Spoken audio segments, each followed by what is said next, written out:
when you're dealing with the perfect image of the nuclear family, you had the husband that was the provider of the house. He would go to work, have a good job, work hard, and he would come back home, and waiting for him is his wife and children, right? The wife would be there at home taking care of the house. She would be cooking, she would be cleaning, maintaining the house while raising the children. If the children were not at school, she'd be there with them all the time, making sure that they were well nurtured. And then when they went to school, she was still expected to take care of the house and take care of her wifely duties. That was the image of the nuclear family. And you always saw this image of these wives with these big old smiles, happy as can be, just, content of where they're at. That was the image of the perfect family. Except that many women weren't happy. They simply weren't. And for good reason. And this is not to go on to some mega rant or anything of that nature, but it's just human nature what I'm talking about here. In the 40s, you had women building the weapons of war that helped us win World War II. All right, these weapons of war that are complex, that required a lot of hard work and labor and great craftsmanship, because how bad would it be if you build weapons of war and they were no good?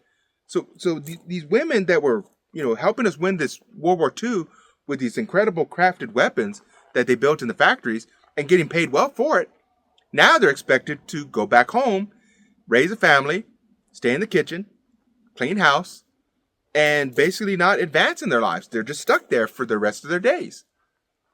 That was a problem for many women because they started to get very resentful for that. And they started to tell their stories to this author by the name of Betty Friedan.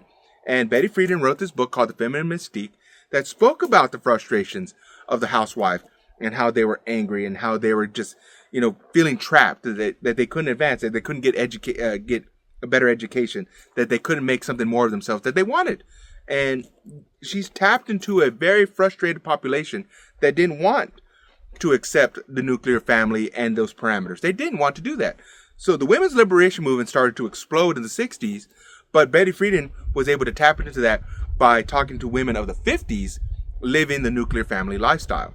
And so that frustration was already there. It just exploded in the 60s and 70s. And Betty Friedan and the women's feminist movement were able to get a lot of advances as far as women being discriminated from getting hired, equal pay, better treatment in the workplace, because even when women were working, they were getting harassed constantly with nothing being done about it.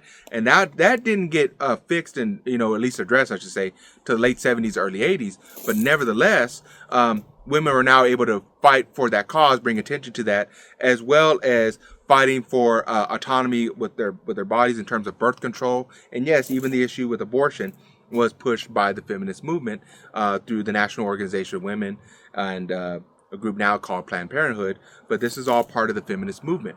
All right.